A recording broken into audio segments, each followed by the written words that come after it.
Bon matin les petits lapins et bienvenue à cette capsule de grammaire déconfinée sur les phrases subordonnées. On continue notre série et cette fois-ci nous attaquons la subordonnée complétive. C'est ce que je vous avais promis hier lorsque j'ai posté très tardivement ma vidéo sur les subordonnées corrélatives. Il se peut que cette capsule soit un petit peu plus hachée que d'habitude car je vais faire des pauses régulières. Ça fait 6 ou 7 fois, je ne sais même plus, que je reprends l'enregistrement de cette vidéo parce que j'ai été interrompu à chaque fois. Je suis un petit peu tanné, donc je vais faire des segments plus courts et faire différents montages plutôt que de les faire tout en ligne comme je fais d'habitude. Donc, subordonnée complétive, c'est quoi? Ça complète, mon Dieu, vous ne vous en doutiez pas, ça complète un mot, un sujet ou le verbe de la phrase principale. Mais là, vous allez me dire, les mots, les classes de mots, les sujets, les verbes, on a déjà parlé de ça? Oui. Et je vous avais dit dans toutes les capsules que j'avais faites avant sur les mots, les classes de mots, les sujets, les attributs des sujets, les compléments de verbes, etc. Je vous avais déjà parlé des subordonnées, c'est d'ailleurs à ce moment-là que je les avais un petit peu introduites. Et donc aujourd'hui, je ne reviendrai pas en profondeur sur les explications, je vais juste prouver par de nombreux exemples en fait que toutes ces fonctions-là peuvent être remplies par une subordonnée complétive. Subordonnées complétives qui sont le plus souvent introduites par le subordonnant que et qu'on ne peut pas ni déplacer ni enlever de la phrase parce que vraiment, vu que c'est inscrit dans le sujet ou que c'est inscrit en complément du verbe, donc dans le prédicat, si on les enlève, c'est tout le sens de la phrase principale qui se casse la figure. Donc il faut vraiment les laisser dans la phrase et les laisser à leur place. Donc si vous avez bien suivi mes capsules précédentes, une subordonnée complétive ne peut pas être complément de phrase, car un complément de phrase peut lui se déplacer ou être enlevé de la phrase sans problème. Et je vous ai dit qu'il reste encore une capsule sur les subordonnées, et bien ce sera justement les subordonnées complément de phrase que nous verrons demain. On commence donc par la subordonnée complétive d'un mot, pas n'importe quel mot non plus, les noms, les adjectifs, ou les adverbes. Donc si vous vous rappelez de ces trois mots-là, je vous avais également expliqué les groupes de mots, les groupes nominaux, les groupes adjectivaux, les groupes adverbiaux. Et je vous avais dit qu'ils étaient bâtis autour d'un noyau, donc soit un nom, soit un adjectif, soit un adverbe, selon le type du groupe. Et autour de ce noyau, il pouvait y avoir une extension. Et bien cette extension peut être une subordonnée complétive. Exemple avec, premièrement, le nom. Donc on a un groupe nominal avec un nom qui lui sert de noyau, et la subordonnée complétive qui peut servir d'extension. Là, dans ce cas précis, on se rapproche très très fortement de la subordonnée relative, vous l'aurez remarqué. Exemple, l'idée que l'été arrive bientôt me réjouit.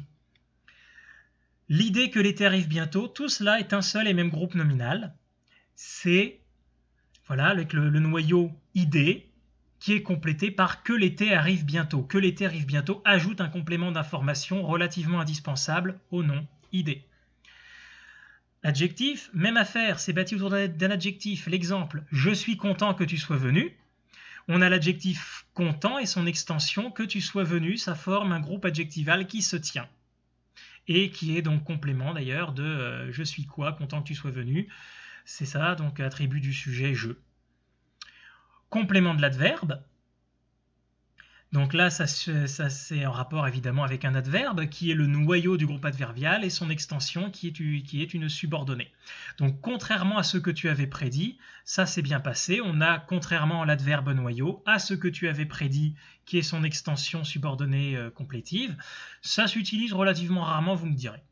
Mais voilà donc ce qui complète, c'est le cas de le dire un petit peu, ces subordonnées complétives, compléments de mots qui sont donc inscrits dans des groupes de mots.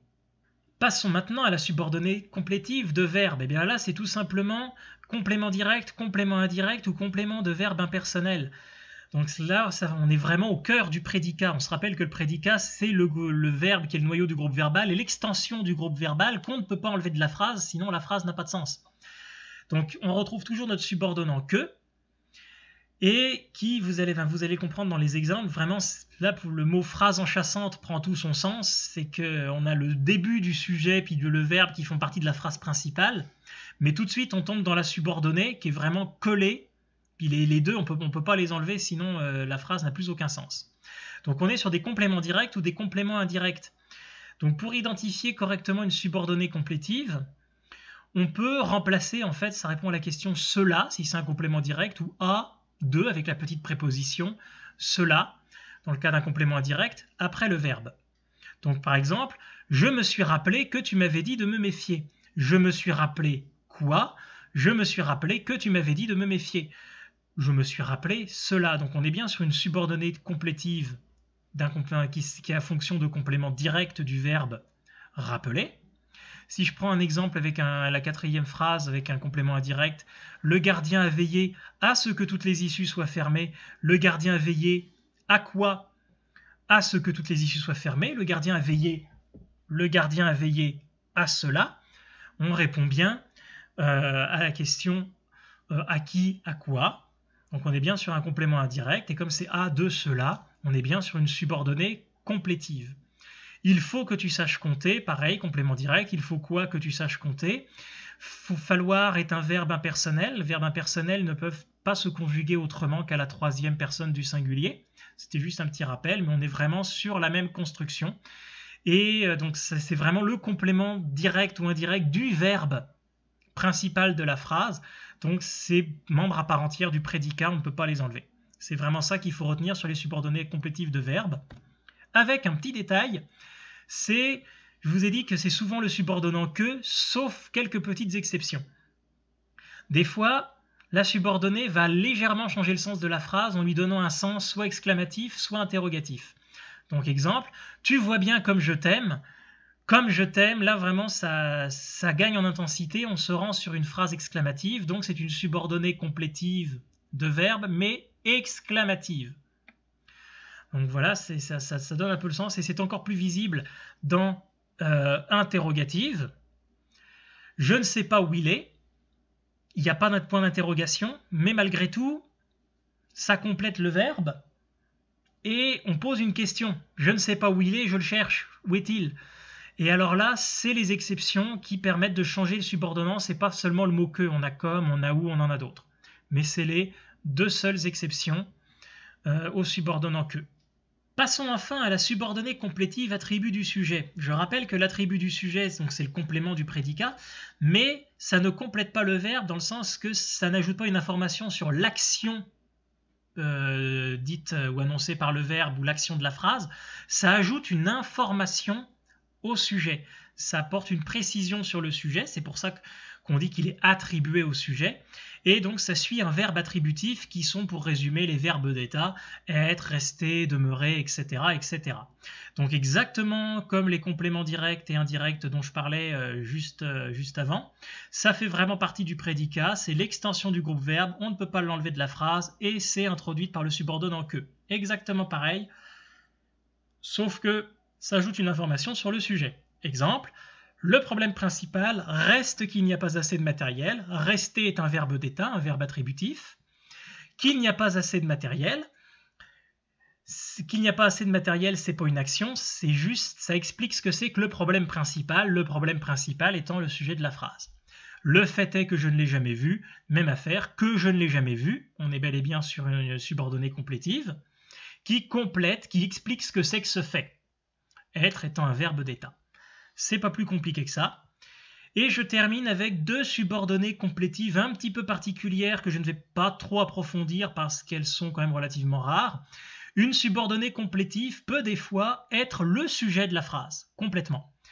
Donc là, évidemment, on ne peut pas l'enlever de la phrase, sinon la phrase n'a pas de sens. Donc là, on parle vraiment d'une subordonnée c'est un cas particulier, qui est le sujet de la phrase principale, mais qui est toujours introduite par le subordonnant que. Exemple, que tu écoutes en classe est très important.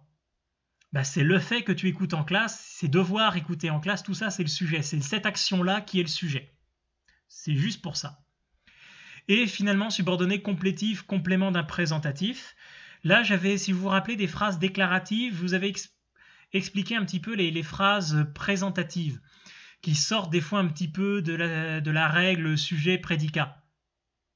C'est des phrases qui sont introduites par un mot présentatif, voici, voilà, c'est, il y a, etc. Voici mon frère, c'est une phrase, vous voyez, là il n'y a pas de verbe par exemple, et pourtant c'est bien une phrase. Et donc la subordonnée complétive, toujours introduite par que, peut compléter le présentatif. Comme c'est introduit par que, c'est une subordonnée, mais il n'y a pas vraiment d'autre phrase principale à côté. Voilà que tu t'énerves est un exemple parfait. Mais voilà, là ce sont vraiment les subordonnés complétifs sujets, puis les compléments de présentatifs.